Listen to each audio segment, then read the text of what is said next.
I mean, if you hear a real rattlesnake. Oh, I understand that, but But it's the, bad enough. the startle factor, you have no idea. Going through there and looking every single thing When that they I gonna start believe that? needs to be repaired versus the wants. I want to put treating those We down. got the So, I figure once I get all those estimates, I'll let you guys look at it before I leave the meeting and see what your thoughts are. But, That was kind of a long meeting. oh my goodness, I got home at 8:30. When do they want I to saw start that. this thing? I don't think that they have a solid date yet, but Jess seemed to think it was going to be later this summer, early fall. I've had September in my head. Because they have till like June 24th, and So streets might be blocked off over winter. it might be, which would be something. It will be. That will be. Well, if there goes down, I don't need to understand. Right. Well, Tear them home. I got 5 o'clock. Boy, Yogi's been stacked up like 7 deep to get a nice tea. I'm gonna That's go ahead and- That's When what I- we did. That's where you. When I was coming down 20 to get here, I thought there was a vehicle on There fire. was. It was really smoking. Some old Suburban. Yeah, no, it backed up and drove off with that cloud of, Yeah. you I won't have didn't, I to, didn't park by it, I went around. Yeah. from Yogi's on east along the highway, you won't have to fog for Yeah, mosquitoes don't need tonight. Mosquito smoker. All right, well. Anyway, meeting's called to order, the Open Meetings Act is posted on the northwest wall as always. If you're interested in reading that. Lisa, could you go ahead and call the roll? Dustin, Here. Sean, Here, Brad, Yes. Vance. Here. All present and accounted for, would you join me in the pledge, please? I pledge allegiance to the flag of the United States of America and to the republic for which it stands, one nation, under God, indivisible, with liberty and justice for all. Thanks, everybody. Move on to the consent agenda. As always, you can consider all items in one motion or consider them separately if there's anything you want to dig into deeper. do you have a spare? Do you have a spare? Oh, sure.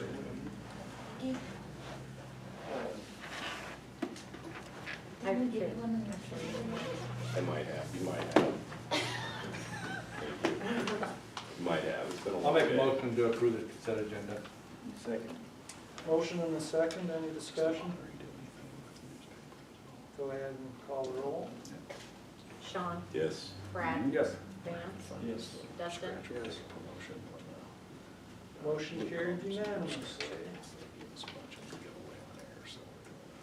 Move on to mayor's appointments and report. Mayor's report. Man, I've been gone so much, I don't know if I have anything to report on. I guess we survived the carnival last weekend. Got a little rain out of it, like normal, but not a lot. Usually it's a lot. Yeah, I know. We just got a light shower this year, but, yeah.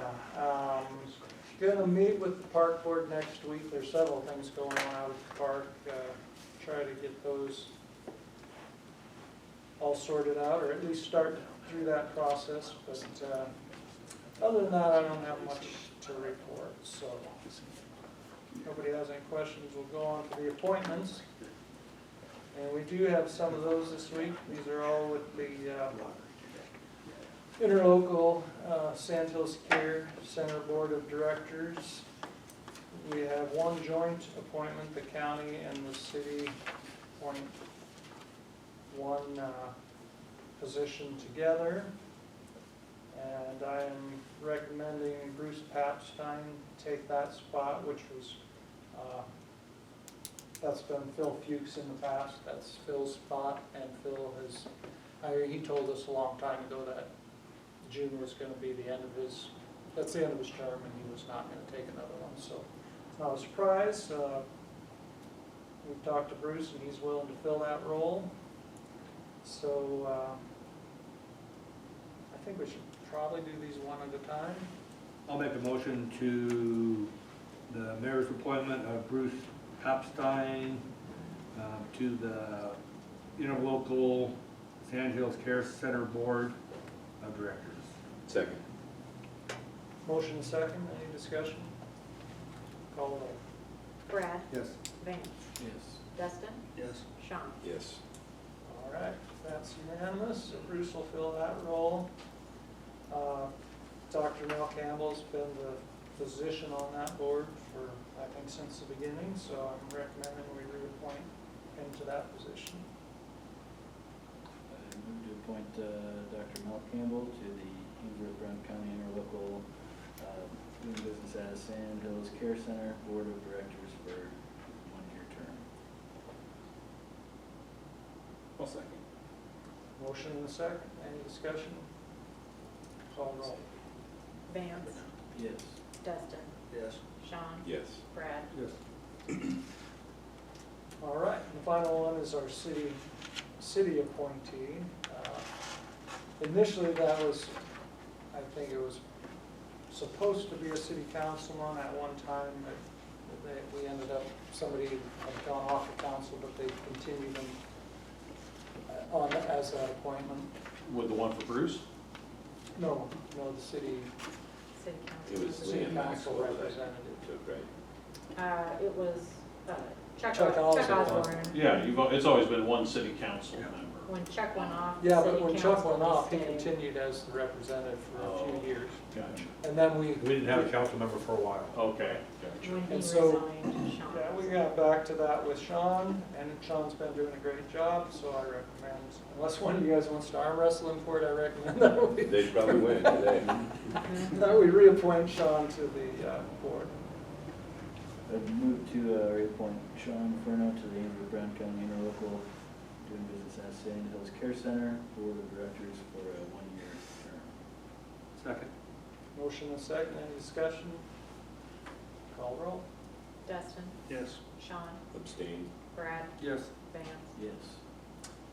Motion carries. I got to thinking after Monday's meeting, and then after the past 2 or 3, does the city have a grievance board for employees? I mean, you guys have a union that you work with. Do you guys have, is there a city grievance board? County has one. County has a grievance board that an employee can go to if they feel they've been wrongfully terminated or disciplined, that the county has an actual grievance board that hears those before they would then get kicked up to the commissioners. There's a grievance process in the union.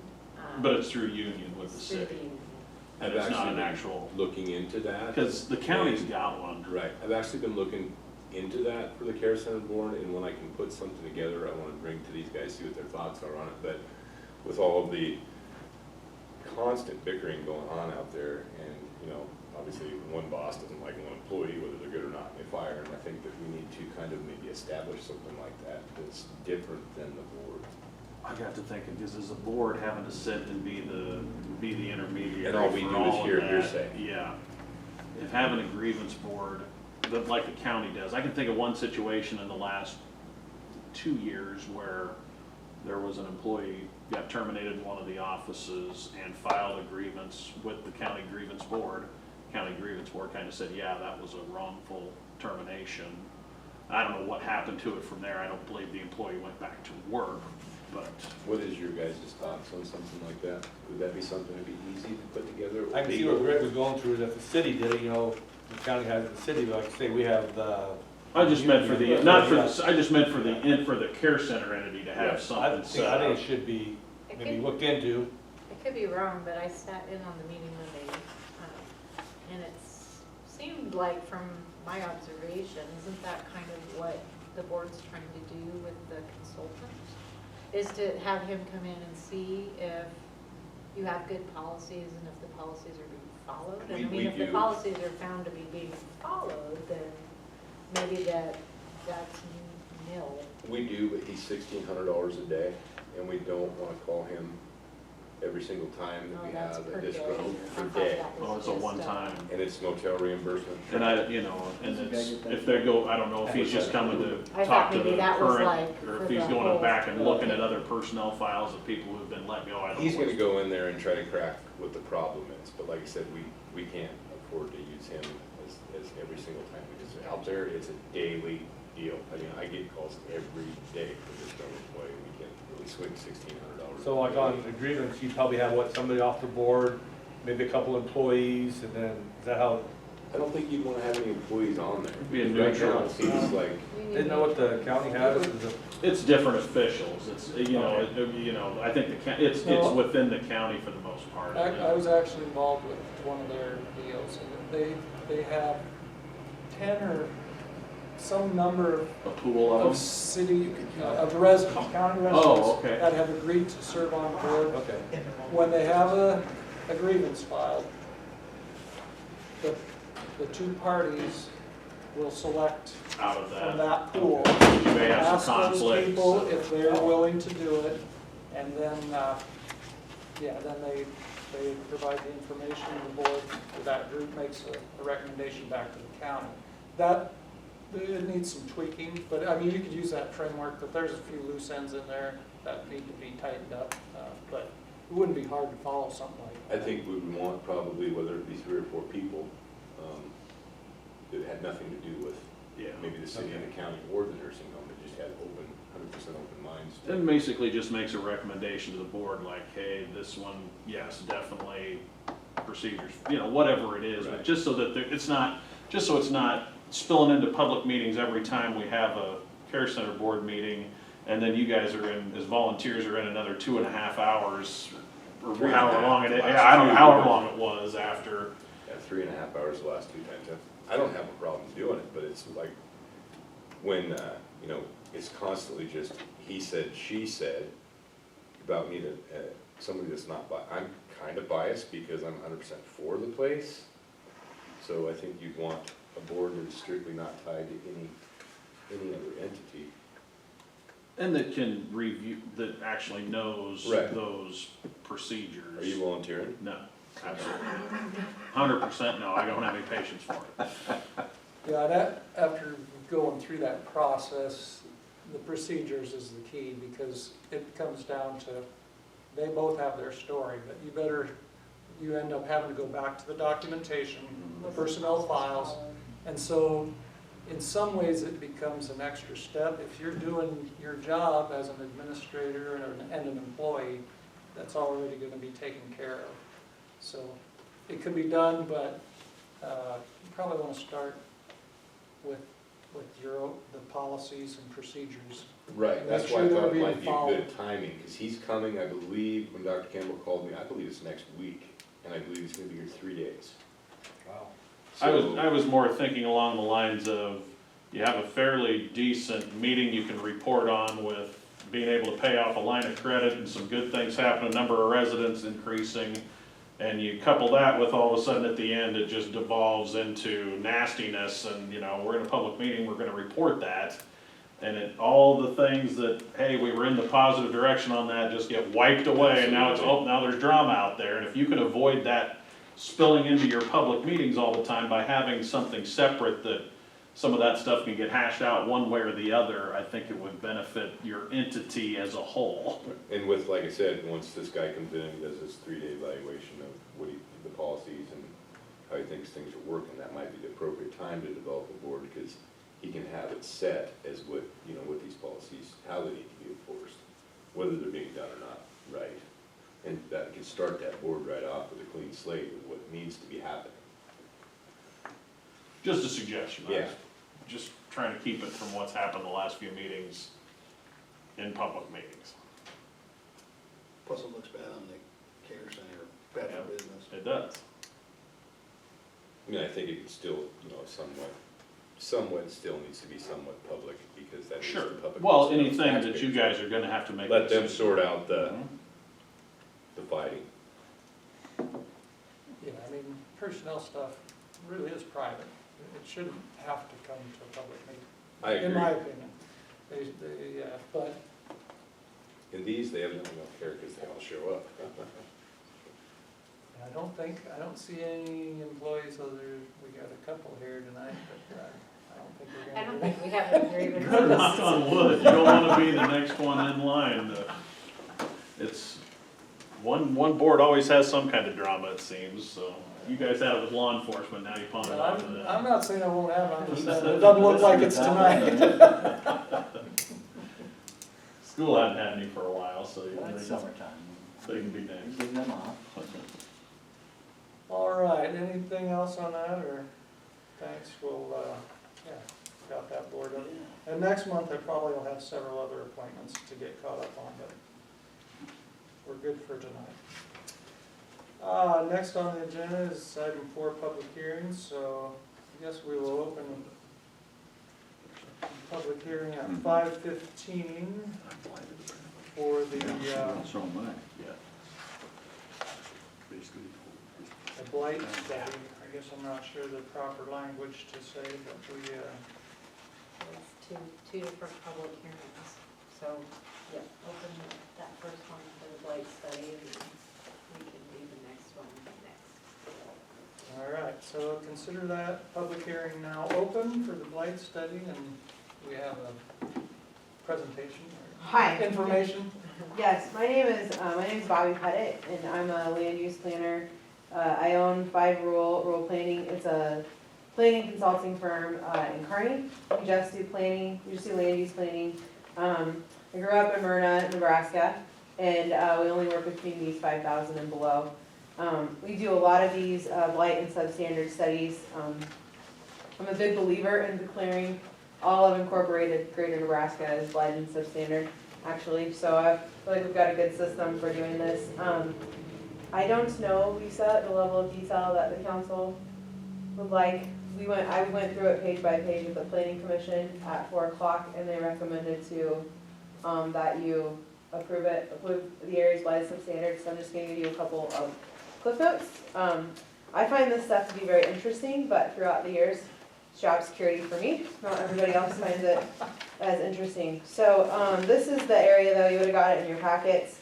When Lisa first called us, last year, we were just looking at this corridor, the downtown corridor, where you guys are hoping to do a major public works project. Having it declared as blight and substandard will make you more competitive at state level. But because I am in a lot on redevelopment projects, especially residential redevelopment projects, I encourage Lisa to take a look at the entire city. Because we can declare up to 50% of the city as blighted and substandard. We can also declare lands outside of the city, as long as they're connected to something inside the city, as blighted and substandard. If you were to ever do a tax increment financing project, they would have to be annexed, but they don't have to be part of town to be part of a redevelopment area. So we have to prove, according to Nebraska community redevelopment law, we have to prove that it meets certain criteria to be declared blighted, and then it meets certain criteria to be declared substandard. Yes, it's redundant. We just go through the criteria. I don't make those criteria up. Community redevelopment law says what those criteria are, and it's just, basically I'm just hired as a contractor to do the footwork and prove that's there. A couple of things, we have to prove age or obsolescence is always big. Brown County Assessor, all of her data is online, which makes it much easier and much more accurate these days. So I go off of the assessor's rating of structures, a quarter of the residential structures in this area she has rated as badly worn or worn out. I think that's better than when I drive by and rate them, because these structures are tied to property tax revenue. So you want them to have the highest rating possible, right? So if they're badly worn or worn out, according to the assessor, they must be pretty bad. And then age, the average age of the structures in the area needs to be 40 years old. I was born in 1983, so I'm struggling with that one this year. That never bothered me before, but I've been doing this for about 20 years now. So the average age of the structures in this area were 70 years old. We prove obsolescence. And that's another misunderstanding about blight and substandard. We're not necessarily hammering people's properties or structures. It's really more about the public improvements and the age of the structures. And so we have to prove obsolescence. There's a document in here that I cite, recommended standards for waterworks, that my engineering friends shared with me. So by today's standards, you would not put in a water main that's less than 6 inches in diameter for adequate fire protection. So within the study, we highlight all of the water mains that are 4 inches in diameter or less to prove that they're obsolete. You wouldn't do that today if you were building this. When you do this new project, you won't put in any 4-inch mains. So we had to approve a combination of substandard factors combinations, and lawyer speak means 2. We were able to prove 4, so we proved that it meets the substandard definition. And then we have to go on to blight criteria. There's 10 subjective factors, 4 objective factors. I have to find a minimum of 2 subjective factors and 1 objective factor. We found 7 subjective factors. So again, deteriorated or deteriorating structures. Over 100 structures are rated as worn out or badly worn. Site or other improvements. There's several street lengths that don't have curbs. I'm not really hammering you for not having curbs. I know they're expensive. However, when you don't have curbs on a street, that street will deteriorate faster because they're there to control water and people. 2 hardest things on a street. So we point out areas of the street that aren't curbed. Effective, another one I found was existence of defective or inadequate street layout or improper subdivision and obsolete plating. That's on page 16 of the study if you're following along. There's several incidences in the area where you have landlocked parcels. So today, it would be illegal for you to approve a plat where there are parcels that don't have public access. These parcels have probably been here since the beginning of time by our standards, but there are several parcels here that are landlocked. We would not be able to do that today. So I say that's improper platting, and that does hurt. I have sat through several development review team meetings where we can't come to a plat that we agree on because we have some of these landlocked parcels. So it really does hamper the ability to redevelop a piece of land. And then also we show inadequate street layout. I hammer this in any community I work in, the importance of through streets. So you have several instances in Ainsworth where a street would have gone through, but now it hits somebody's private property. We're never gonna get that land back as a local government. So either the right-of-way was never there in the first place, or the right-of-way was there and it was vacated at some point in time. So where streets don't have proper right-of-way, I say that's a defective street layout. So that was there. There's another one, faulty lot layout in relation to accessibility. I don't always like to code the federal government, but I do use this one to my advantage. So as Lisa's aware of, there's a federal law that requires you as a city to have all of your intersections where you have sidewalks to have ADA accessible curbs. That can be a somewhat impossible goal for a local government, but I assume that as you have time and money, you take care of your curbs. But I was able to find several curbs in the area where you haven't got there yet, so you haven't met that criteria. So I say that it's faulty in relation to accessibility. So I needed to find 2 subjective factors. I found 7. And then objective factors, we needed to find at least 1 out of 4. The one that I found was the average age of residential or commercial units is at least 40 years old. So the average age is 70 years old in this area, so I think beyond reasonable doubt you meet that objective factor. So as I told the Planning Commission, this area meets the criteria of being declared as blight and substandard. And that's that. Well, thanks. Thank you. Very informative. So one of the things we talked about at the planning commission, just for the city council too, was kind of the pros and cons, if you will, of doing a study like this. Contrary to some belief, it doesn't really impact negatively anybody's property taxes or values of their, assessed values of their properties.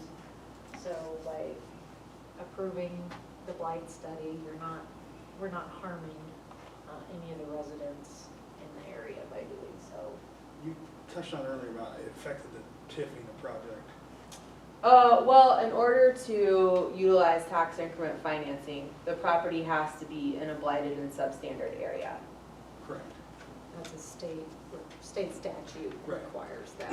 So it doesn't have, so what I was saying is property doesn't have to be inside your city limits to be declared blighted. But in order for a TIF contract to go through, you would have to annex it Into the blighted area, into the city. or into the city. Mm-hmm. It Yeah, would already be considered blighted if you know, depending on where it's at. that's why I grabbed We were those here. parcels east of, southeast of town, Oh, even though they're not in the city. I connected them to this redevelopment area so that if you have a developer or these property owners in this area are interested in selling to a developer, I think it will make it easier. It'll make that land actually more marketable and attractive if it's already in a redevelopment area because they know these incentives are available Right. to serve it. Okay, I just wanna make sure I understood that 100%. I mean, I thought that's what. There was something I forgot to tell the planning commission though, that I wanna be sure to mention. There was a new, community redevelopment law was updated a couple years ago to allow you to use micro blight also. So, I'm sorry, micro TIF. So generally, tax increment financing really only works if it's a really big ticket project and you're putting in sanitary paving water. Now, if you're in a blighted area, individual landowners can apply for micro TIF. So if their building is 60 years or older and they're improving the property, you have to pass a resolution making it possible, but they can apply for micro TIF too. So we tried to grab the oldest parts of town or smaller lots or places where I think the owners could benefit, individual owners could benefit too. So if you want to do that in the future, it's not that, there's a resolution you pass. So part of the reason too for the expansion is we try to include a lot of the properties that are on the vacant building registry. So that maybe that just adds another tool in the toolbox for us or for the property owners to have other opportunities that we're kind of struggling with at the moment. And then another point that we talked about, as a second-class city, we can blight 50% of our corporate jurisdiction. Bobby has left out 10% roughly. Yeah, you have a handful of acres left. So that should there be a future development project that would come about that doesn't fall in the mapped area, that there would still be opportunity to Include do it. that. Bobby, how long is it blight study good for? I mean, how long can the area stay blighted substandard? What's Currently they're good forever. okay, it's, Every year that the legislature meets, they're messing with the TIF laws and the community development laws. So there have been bills proposed to put an expiration date, but right now they don't have an expiration date right now. So if we were to do an apartment or a duplex, we could tip it. Yeah, in this area. Yeah, I don't know what you'd have to look and see what your expenses are gonna be, what kind of revenue it would produce after, but yeah, it could be done. and TIF, for the most part, is it limited to infrastructure improvements? Well, it just really depends on, because the point of, if you're not gonna make enough improvements to a property that you're really gonna up the amount of tax revenue it produces, it's not worth it. Right. So usually those are It's a big bigger ticket. Yeah, bigger Mhm. projects, but I didn't, because I want to say some of them have used, I don't think we've done that here necessarily. I think the one we've used it on was the Pomida building, now Baumgart's building. But that was, I believe, mostly water and sewer lines to the facility, wasn't it? Some of them I know have used them for like concrete parking lots. They've allowed those to be tipped. Parking lots are fine. Yeah, but that more benefits your business than it does, you're not necessarily, you wouldn't call that city infrastructure, you'd call that kind of the value in the business. But I don't remember the one here, that was before I moved back. Do you remember, Rod, was it just water sewer, or did they use some of it for? I don't know, I can't say For about concrete, I the don't concrete, remember. I know it was water sewer because it didn't have. Because they had to annex it in. Possibly paving. No, the paving would have been. Along the highway. I don't recall. There was annexation and acquisition of the parcels, and then of course they just tipped those specific parcels. That's what I was saying though, now you can utilize micro TIF. So if you have an old building, you're just making improvements to the old building, you can apply for micro TIF. And what can that be used for? Renovation of the building. I'm tempted to say demolition, but I'm not really sure. I think you have to put something back. So well, no, you don't have to, because I know in Tilden, they've blighted their downtown. They have an old building there. An attorney came in, renovated it, and he applied for micro TIF. There was another building that was basically falling down. Another developer tore that building down, put up a new office building, and he applied for micro TIF. So I think both those structures though are older than 60 years old. That's really new. It's only a couple of years old. The reason Tilden did it is because the attorney that moved there was a CRA attorney and he was up on this stuff. He knew how to do it. But, so he created the resolution that the city council needed to pass. And then I basically copied it and share it with people that are interested. Because I think that's important to know that you can do this too as an individual property owner. It's only the increased valuation though, from what it had been valued to what it is valued after the work is done. That Right. you can capture. Now, on the property tax that you capture, is that just the city property tax? Or is that all all of entity? it. All It's entities, county. it's county, school, it's all of it that Which can is be why- incorporated in the TIF. Which is why the CRA currently consists of a representative From each, from every taxing entity? Okay. Gotcha, I didn't know how that worked, if it Because was, then everybody that's strictly a city involved has program. input on Okay. the project. gotcha. We just get to use so rarely out here. Well, yeah, I think it's Sure, only on used at parameters, one time, yeah. so it's, hopefully this is an opportunity for us now that we can. Well, the micro could be, to me, utilized more than any of the large-scale Right. CRA projects, most likely here. And I don't wanna go past this point, I know I'm losing your attention span, but, if you have vacant property registry program, I administer vacant property registry for several communities that are smaller than Ainsworth. And in Arapahoe, we've had the most luck, but we try to make sure that all of the properties in the registry are within a blighted area. And then, when those owners are tired of getting letters from me, the CRA is purchasing those properties. So the CRA is purchasing those properties and holding on to them, so we can at least get a hold of them. So that could be another tool for you. We're not purchasing them for big ticket, we're buying them for $5,000. So I want you to use that too if you can. So a resolution would have to be passed for people to start applying. Yeah, you would have, the council, the council just has to pass a resolution. It's supposed to be much, do you mean the micro TIF? Yeah. Yeah, it's supposed to be much simpler to get the micro TIF than the big ticket TIF. So yeah, there's a resolution you pass saying that it's okay to do this in Ainsworth. And then I actually believe you don't even have to go for the planning commission to be approved, which is always helpful. So Lisa, I can send you that resolution and you guys can take it from there. Yeah, that would This is for homeowners and businesses alike, right? Yeah, I do believe the structure has to be 6 years old. Which is not that hard where we come from, so. So if a homeowner wants to completely redo his house, take the stucco off, that was built in 1903, you can micro-TIF it, Yes, you can apply for the micro TIF. or apply for that. Yes. I didn't catch that. Was that financing or a grant or? Basically, here, there's. You're just not gonna capture the, so when you get, like, that homeowner's what, paying $100 a month, we're gonna say in taxes. After he renos it, it's gonna be $500 a month. Sorry, 500, whatever, $500 a month he pays in taxes. The $400 of his property taxes is gonna get refunded back to him to pay him back the cost of the improvements. I'm gonna say maybe it's only 10 years. For a period of time, though. Yeah, I'm gonna say I feel like it's only 10 and not, like a big ticket project, they get to keep the increased property taxes for 15 years. I feel like this micro TIF is 10. And you can limit the years, correct? You can make it Holy less. stuff. Yes, 15 is the max. Right. Don't quote me too much because I'm not really. Don't quote you, you're in a public meeting. I know, I'm just saying, on the micro TIF, On the radio, that's right.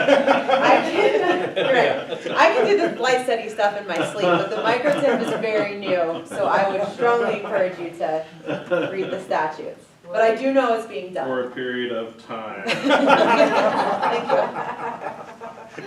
No, we'll definitely look into that more, and see if that. Maybe it'll help the These guys know how expensive it is to have quotes amended, so we'll give you one freebie. I know how expensive it is to have publications reprinted. So now you just, want to approve the blight site, we'll close the hearing. Well, yeah, is there anybody from a public agency or individuals that would like to make any comments? Hearing none. Yeah, we can close the public hearing, right? At 5:34.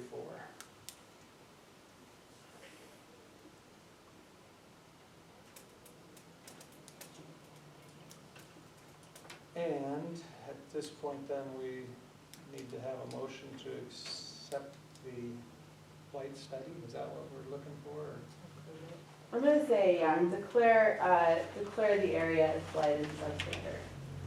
I'll make a motion to declare within the city limits of Ainsworth blighted and substantial for the map that So We we received. redevelopment area B. the redevelopment area B. Second. Motion and a second, everybody understand the motion? Any other discussion? I don't think it's really within the city, but there's some of the outs, right, some out of the city. Yeah, but it's still, But still, it's quite a fair. yeah, it's still within your zoning within your jurisdiction. That's a park, Go ahead and call the roll. Dustin, Yes. Sean, Yes. Brad, Yes. Vance. Motion carried unanimously. So now we have to have another public hearing. Get so.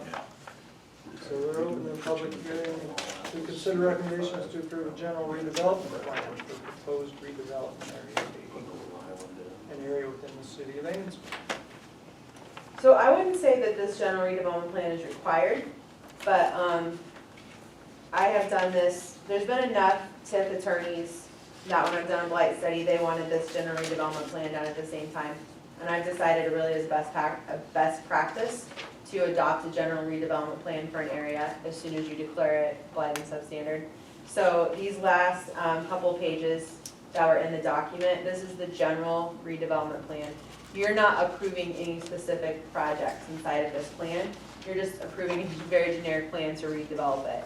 The reason you do that is that if you do have TIF proposals come before you and you approve a redevelopment project, you will have to approve that redevelopment project as an amendment to the general redevelopment plan.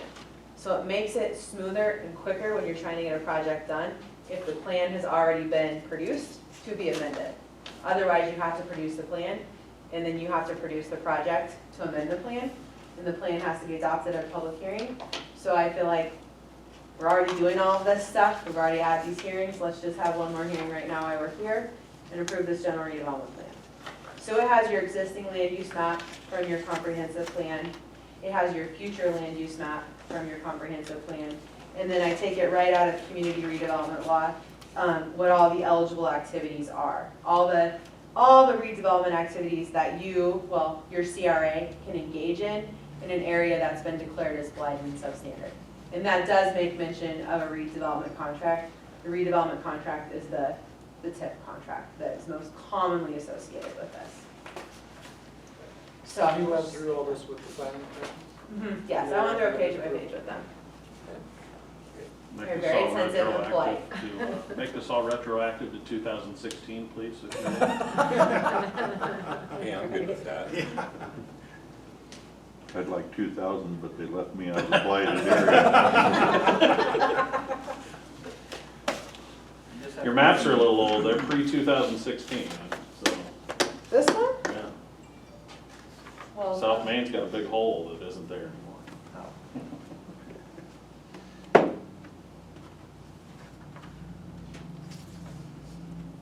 Any other questions for Bobby?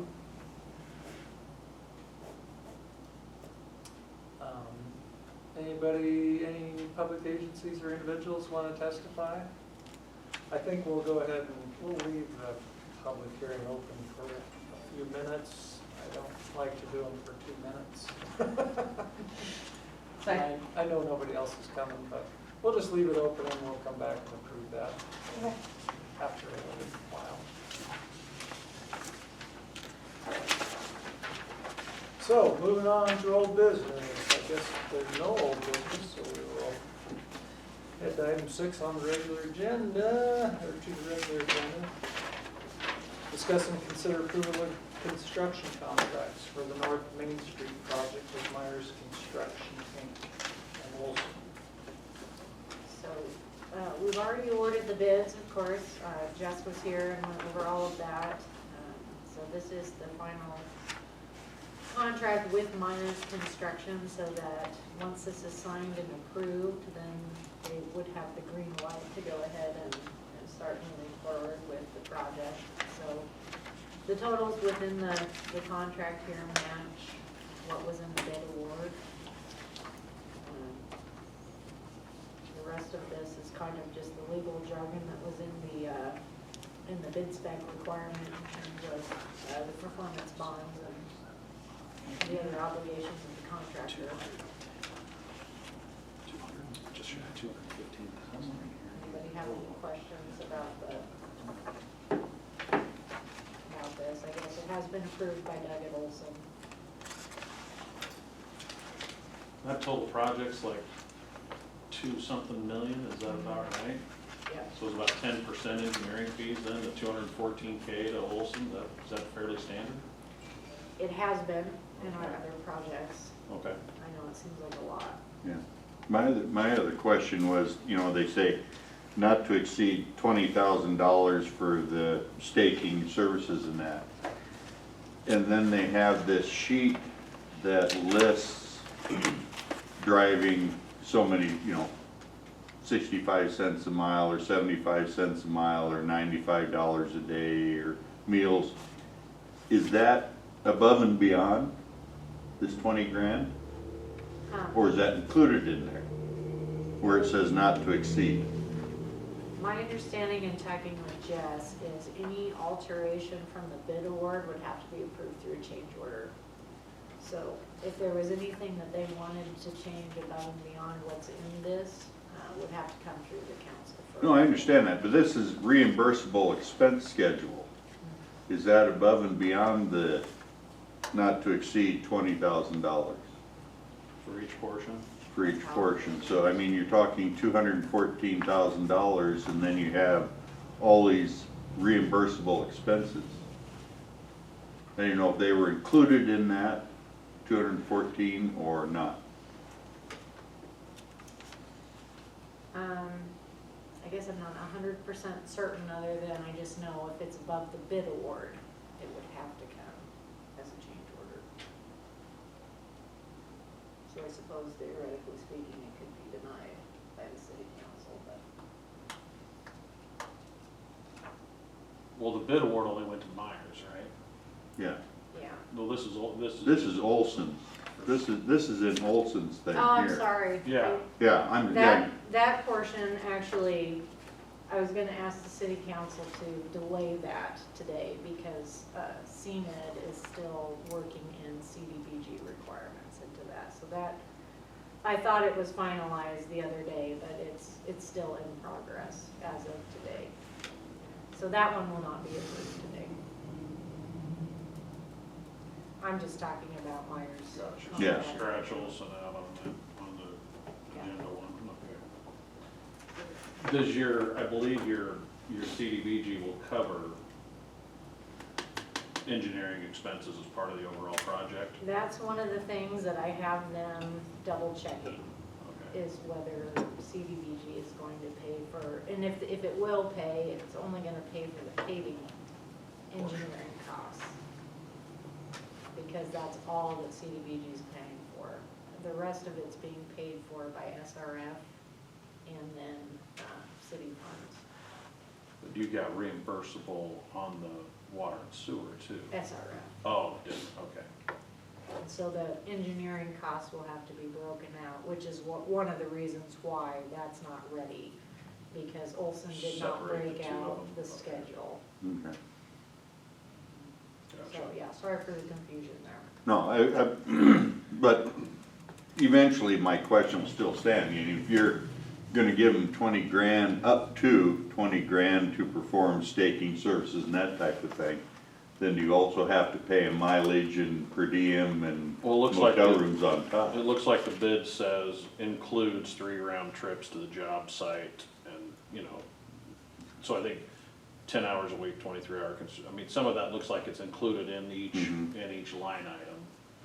But I would guess it would be if it goes above and beyond that potentially. Well, and part of the amendment too is because originally when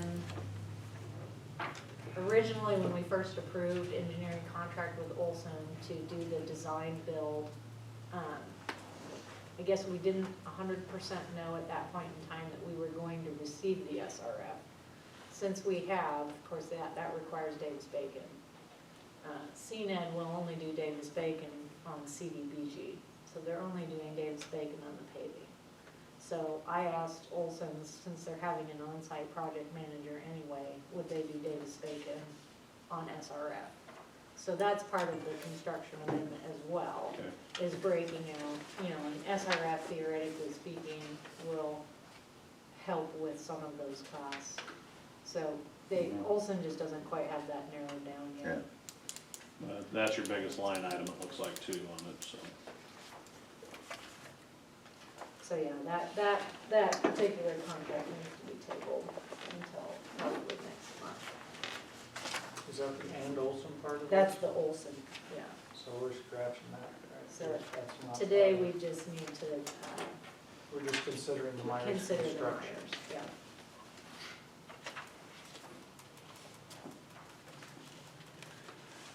Anybody else have any questions?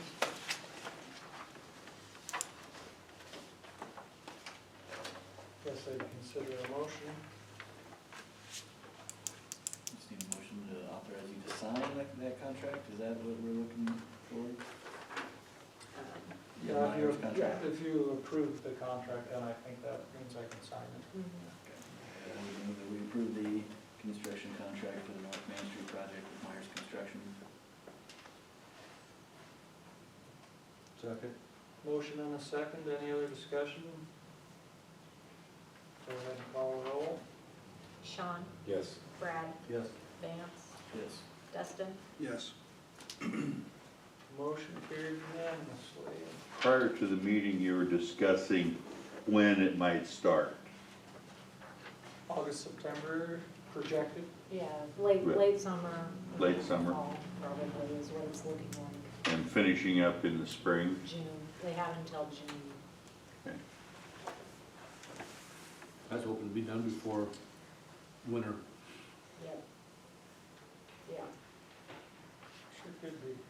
so I Alright. don't know if we need to table the Olson contract, or if we can just leave it. I think we had debate about that one time, if you don't take any action, it's just, Becomes old business. so however you wanna handle that. Yeah, I think we can just, not take action and it'll carry over the next months. I'm gonna go back and close the public hearing at 5:47. Hope nobody stepped in, missed. So yeah, going back here to the recommendation for the general redevelopment plan, we could use a motion on that to approve that, if you so desire. Move to approve the general redevelopment plan for the proposed redevelopment area B, an area within the city of Ainsworth. Second. Motion and a second, any other discussion? Go ahead and call the roll. Brad, Yes. Vance, Yes. Dustin, Yes. Sean, Yes. Motion carried unanimously, thanks Bobby. thank you, Bobby. Thank you, guys. I'd like to say it was a struggle to say rural and rural back I know. to back. I know. It is a tough, yeah. Throughout our, I gotta read that on the radio, I gotta go really slow on it. wanted to make that, Yes, I'm glad I'm not the only one, Vance. That's- Well, when I had to stop started and think about it. when I started it out, I was really excited to start it, and I really wanted the word rural. And someday, when I get enough money, I'll rebrand and I'll change it. But for now, you're just gonna have to stumble over it. We remember it though. Thank you. Thanks, Bobby. All right, next item is to consider the closing of North Main Street between 4th Street and 5th Street on June 29th, 2023, from 1:30 to 3:30 for the Ainsworth Public Library Summer Reading Event. So Gail had called and she would really like, as a part of the summer reading program this year, to kind of have an equipment sort of meet and greet for the kids. Some of these bigger pieces of equipment that you see out and about in the community every day. Let the kids participating in the program kind of be able to go up to them and see them, tour them, so she is wanting that block basically closed off right there in front of the library, so those things can park there for that time, and their operators can kind of be there, and that's the general idea. Yeah, she sent out a lot of letters. I know she sent one to the ambulance association and the fire department both to see if we would bring some equipment in. But we all discussed it, thought it was a very fun and good idea to do it, so we're gonna participate as both entities to take stuff there. The city's participating too, we're gonna try to have, I can't remember if the 29th is a garbage day. I feel like it's a Friday, so we probably won't be able to have the garbage truck there, but I think we'll try to maybe have the sweeper there. Be Thursday, won't it? Might be able to put the old garbage truck there. Is it a Thursday? I can't remember, but yes, we're gonna be participating as well.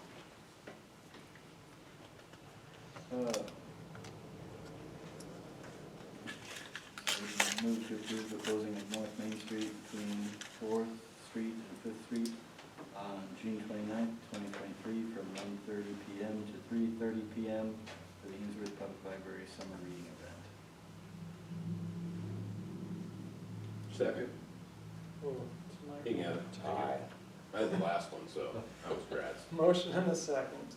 Any other discussion? Go ahead and call the roll. Vance, Yes. Dustin, Yes. Sean, Yes. Brad. Yes.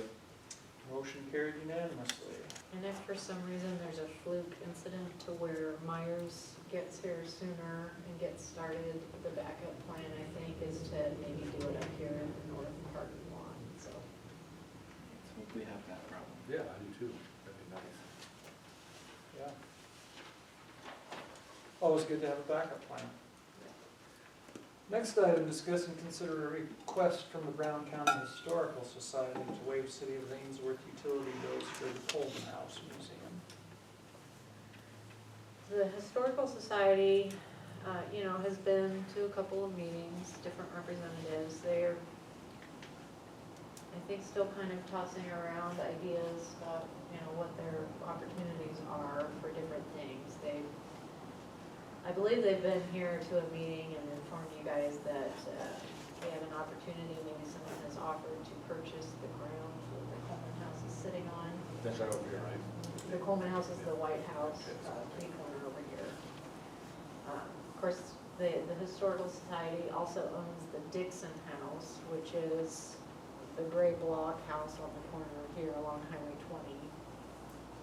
So I think right now, what their idea is that they would demo the Dixon House, or that's maybe what they would like to do, and have the Coleman House moved and set on the Dixon House property. So as it stands right now, the Dixon House does not have active utility services, hasn't had for years. The Coleman House does have a bathroom facility, and so when I talked to Carleen Burrows, I'm not sure what year this all transpired, but the Coleman House has had city utilities waived for a number of years, so water, sewer, and trash. Of course, they're not using a lot because it's just the restroom when they're open, but basically their request is that should this plan come to fruition, they move the Coleman House to the Dixon House location, they hook up utilities to that restroom, would the city continue to be willing to waive their utility bill? And probably associated, as I talked with Carleen, associated costs with the taps for the water and the sewer to put those lines in there. I think it'd be the same, over there as here, you're not gonna use that much. And if we could help them out, I know they don't have a big old pot of money to work with. I think any help that we can give them would be appreciative, I'm sure, by the whole community, probably. Yeah, I agree with that too. Yeah, because the city really, as far as the museums go, we are responsible for the sellers' cabins, of course, 100%. These other museums are under the governance of the Historical Society. The city does not contribute any aid to them outside of, I guess, the utility. And I know in talking with somebody, I don't know now if it's Carol Larson or Brian Johnson, but I know that they historically have made requests to Brown County for stipends for the other utility costs, the electric, the gas, what have you, and I think the county gives them a small amount to help with those other costs. I would make a motion to waive the city utility bills for the Coleman House Museum for the Brown County Historical Society. Motion and a second. Any other discussion? Call the roll.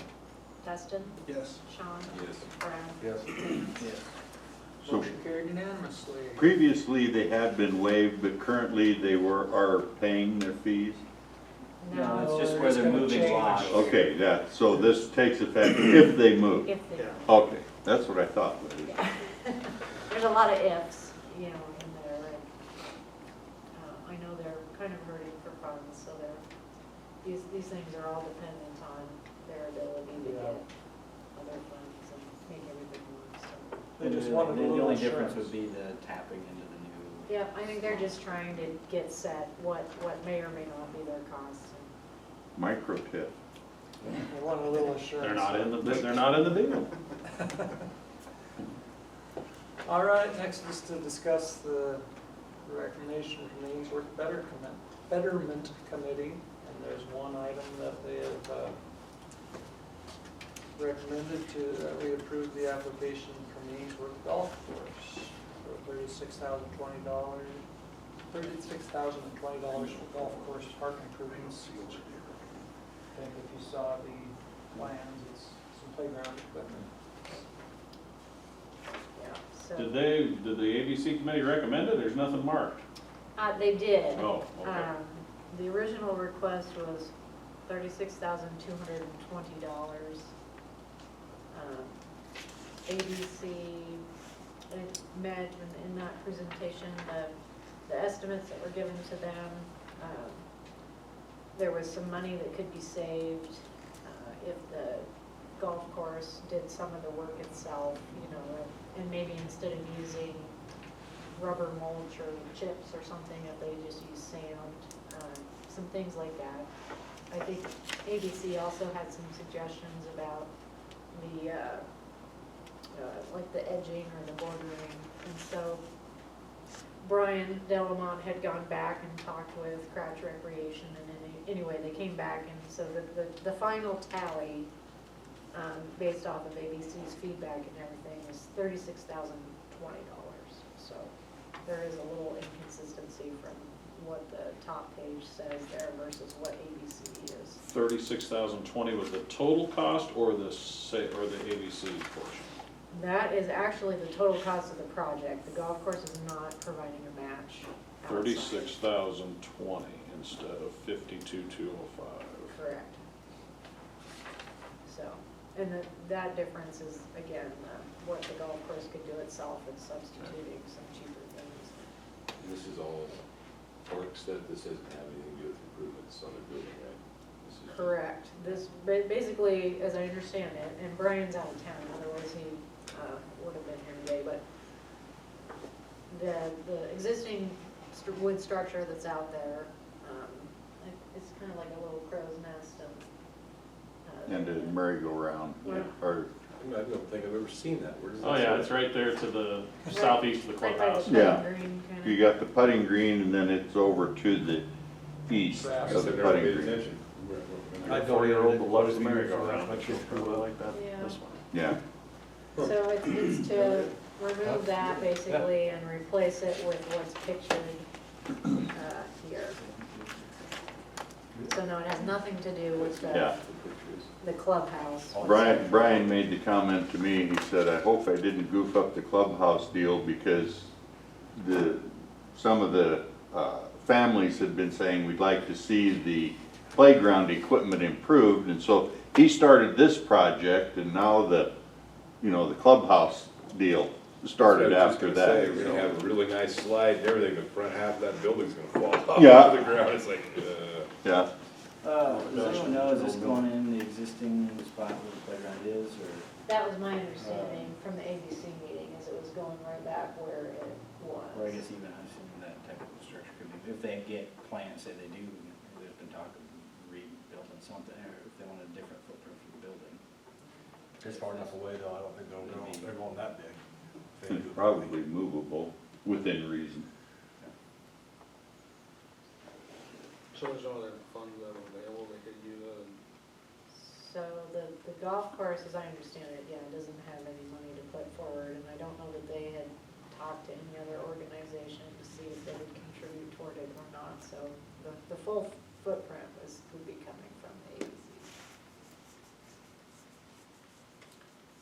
And the other thing, I want I guess, when you're considering this, typically when we do the ABC payments, disbursements, it's a reimbursement at project completion. So like, as you finish that, then you submit those bills and your proof of payment, and then we reimburse you based off of what you presented as your project, your approved project.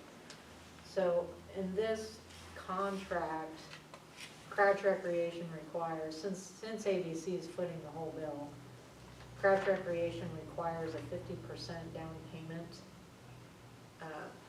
for delivery, I think, is what Ryan said, and then the other 50% is billed at completion. So our typical process of disbursement would not work. Well, they'd probably submit a bill for the 50% though, wouldn't they, when you pay that bill? Typically, we don't pay Oh, until it's done. completion, that's right. So you need to probably, if you're gonna move to approve it, including your motion to amend that procedure so that they have the funds to put the 50% down.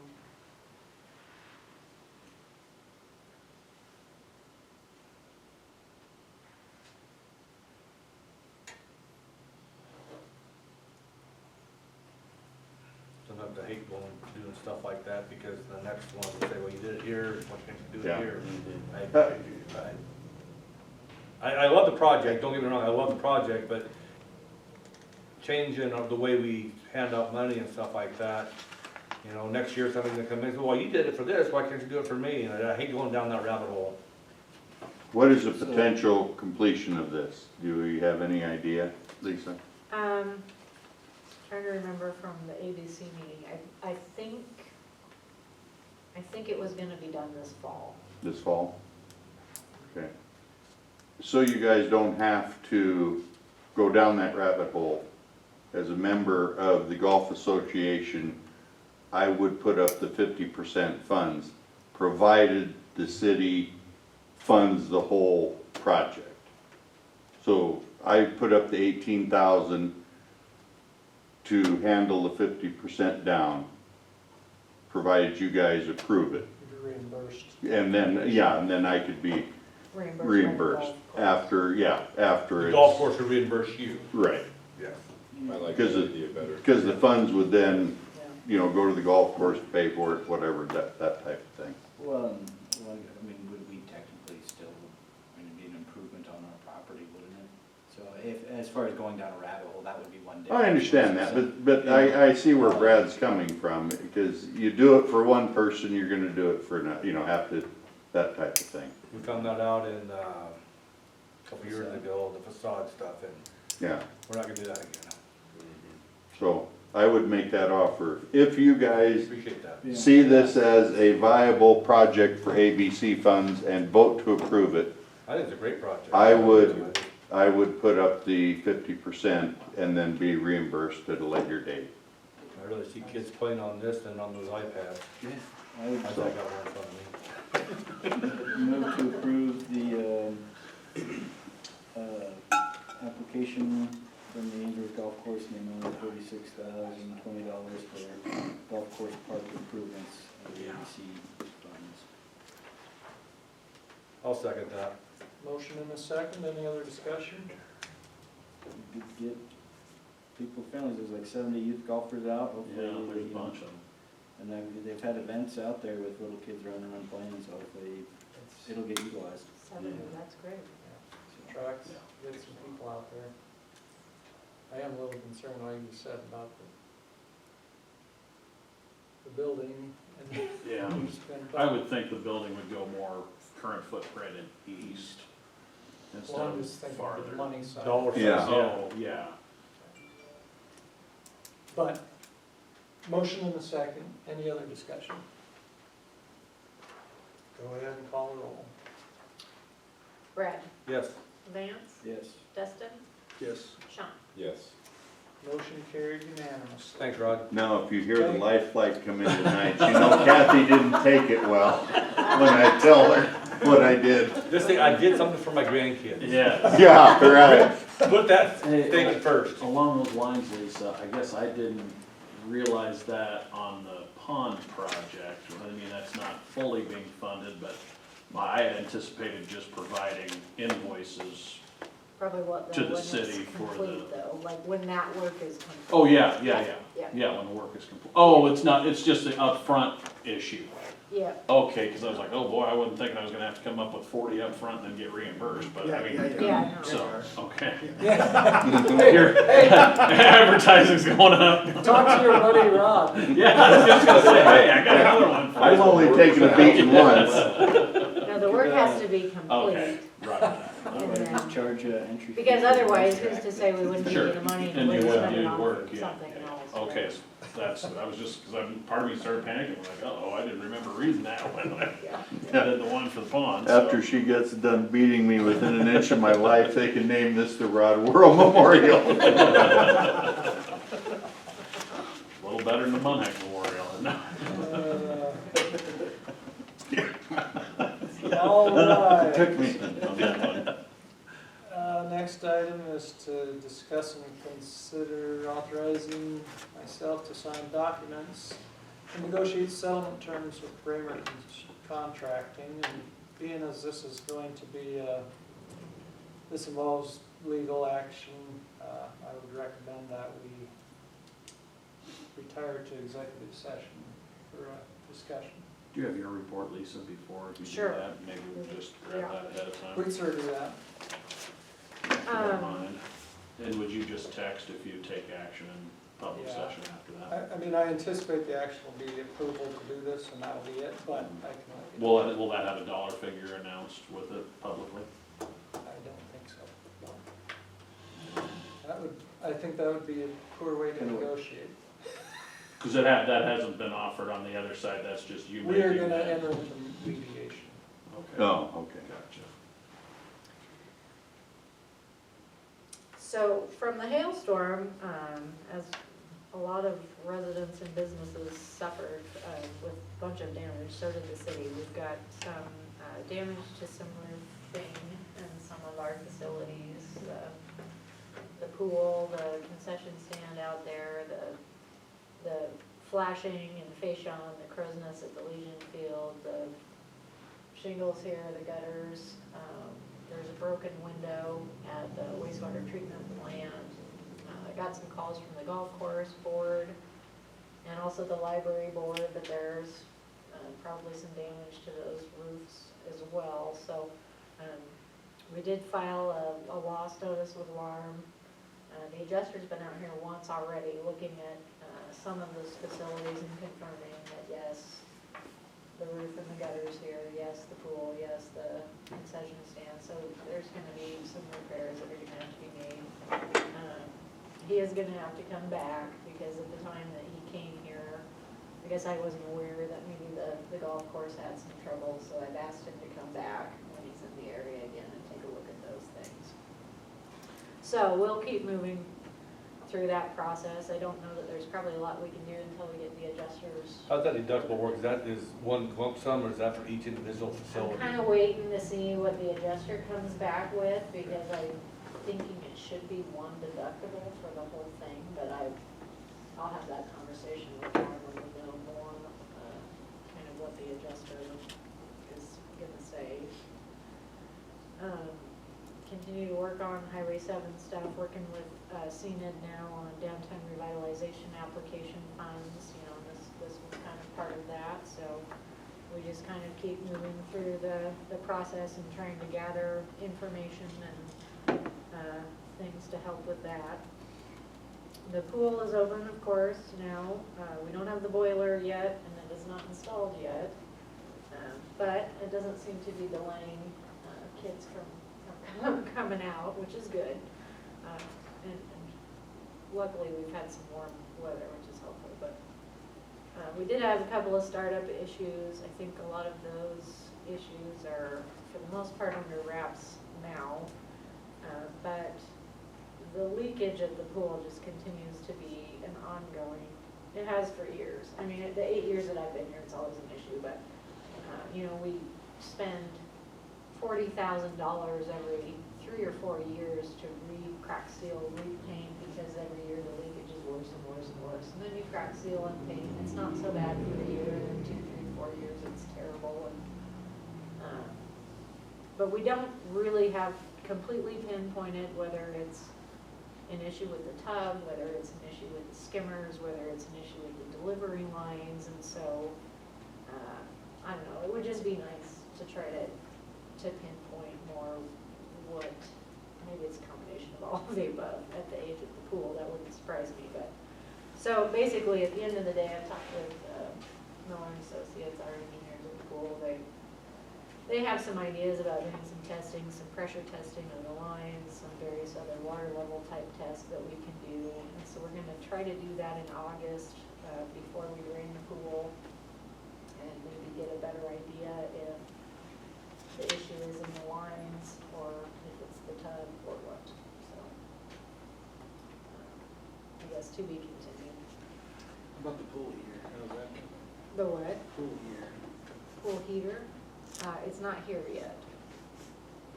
Yeah. The sun. What's that?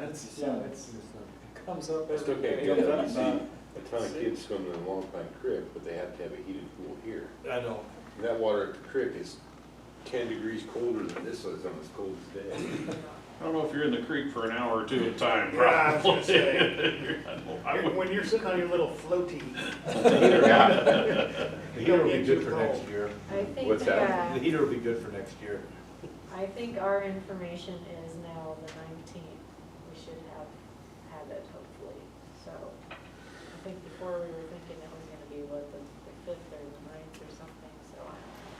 I'm just waiting for the sinkhole to open up out there somewhere from years worth Yeah, of where's this water. wa- Where's it going? I mean, Hopefully it'll gravitate towards the pond. Yeah, just. Yeah, right, natural inflows. Go to the pond, water the community garden out Well, you know, we've there. been having, you know, when we start the pool up, there's sand in the water. You know, we have a sand filtration system, it's a new system, it's not supposed to backflow.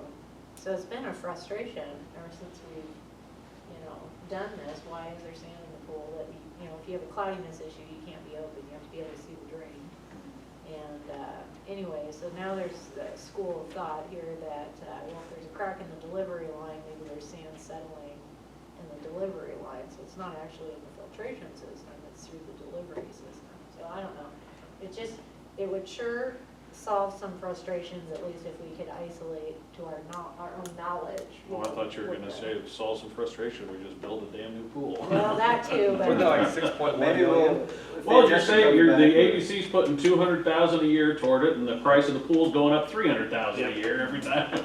that's, Larry was telling me, you know, we did the pool study here, what was that, 2 years ago, Yeah. 18 months Yeah. ago? Yeah, 30,000, maybe He's 30,000. like, those a year. estimates, I mean, he's like, you gotta jack those up another probably 20-30%. So yeah, it just keeps going up and up and up the longer we wait, but. CD rates are good on the money that we, NCDC's got, so. Just bring in sand and do a sand beach at the fishing pond. That would, yeah, we put a little slide into it, if you don't mind a little different type of water. So anyway, it's just, I don't know whether it would solve anything to actually know where the leaks are, because we're still gonna have to keep Band-Aiding it the way we are, but I guess it maybe would help with some frustrations to know, like, what those issues are. And just a little tidbit, you know, usually this time in June, we get a slug of building permits by now. Usually there's 2 or 3 a day, it seems like. This year, not so much. I'm assuming a lot of that is because of the cost of materials. So far this year, we've really only received 12 permits, but those permits, in estimated value, total about $561,000. At the end of, well, next week, I'll be gone at the end of the week to the conference, finance conference in Lincoln that the league puts on every year. It's a good conference, but I can get all 8 hours of my continuing education requirements done in that one conference. So it's a good one for me to go to, even though I'm gonna be gone for a couple days here. And then, of course, it's June, so we're starting to think about the 23-24 budget in the office. So I'll be getting all that stuff out to the department heads, and we'll start working internally on all of that to get a preliminary budget draft going. And of course, I don't know, I'm sure everybody's noticed by now, thanks to the ABC for their funds, the new welcome banners are up on the south side. We've received some nice feedback. Actually, it's kind of nice to hear some positive comments. But we have actually had some phone calls, people saying that they like them and that they look sharp. So the guys, I think, are planning to put the rest of them up now that these poles are up, maybe yet this week. So. And just another little tidbit, we got $500 safety grant again from LARM. So that can go towards anything to improve safety for workers. So 1 year we did high visibility clothing. We've done updated radios. This year we decided to do high visibility clothing again. The guys like that. It's better for them, I think, than wearing the vests and stuff. So so that's what we're gonna do with that money. Anybody has any questions? Banners look nice. Cute. They do. They They need look to pay good. attention. I'm glad you got rid of the mask on there, so hopefully they didn't charge you extra. No, No, no they upcharge from the Good. artist on that. Yeah. Yeah, and I think, I don't know, the Booster Club, I think right now is tossing around whether they wanna try to donate some money to put something for the school related to intermix in there. So that's maybe to be coming if they get something put together, but. Yeah, you won't need one banner on that one light pole that's stuck in the middle of the trees over here by the Wrinkle Factory. Wrinkle? Oh, Park Homes. Oh. Put that on the radio. Yeah. I'm gonna give him a pass since he just is down 18 grand or whatever. So. Any other questions for Lisa? I did think of one other thing I should have mentioned during the mayor's report. Next Monday, federal holiday, and I thought we recognized all federal holidays, but actually, I guess the contract with the union was done before that holiday came into being, so I'm declaring it a holiday. City office will be closed, and employees will have the day off, so. Where you want it. Thank you. What's that holiday? Juneteenth. It was just created a year or two ago. What's the, It commemorates the, Approximate day that the slaves in Texas found out they were free during the Civil War. wasn't that like the last state that freed the slaves at, oh, okay. so, So shouldn't it just be in Texas? Yeah. So since that's a Monday, Can't really be able to be at work. garbage will run, Mondays are out on Tuesday the 20th. If we can take off that name of fishing? Do you find that works? I mean, we put those announcements on it. I think, That's I think it helpful. seems to work okay. Yeah. I think yours is probably the best method. Just- Exactly. So yeah, do you want me to email you? I got it. Lindy already did. Okay. It's already Perfect. on there. And then we check those. So we're good to go. She did that before the mayor declared it a holiday, I so told if there him, needs to be a grievance board on that one. I told him this afternoon.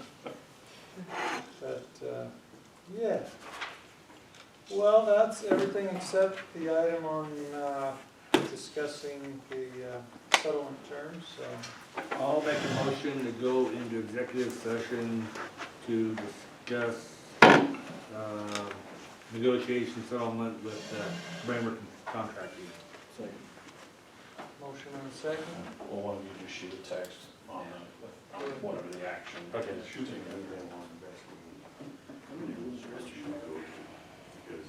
Well, we have to vote on, City, go ahead in session. because before you leave. I second it, you got me as a yes. I can say yes twice. Okay, I'll visit with them. Yeah, let me know, you know. Let people wonder why they're. And then come in person. I just need to know where to, who to write the check out. Thanks, guys. Yep, have a good one. Call the roll. Sorry, who is the second? It's me. Vance, sorry. It wasn't your fault, you were rudely interrupted. Dustin, Yes. Sean, Yes. Brad, Yes, Vance. Yes. the rest of All I right. know. Okay, you. Any vote on that? I think. And that's taking a potty break, so if anybody else needs to. Yeah, one, two. So we're going 6:20.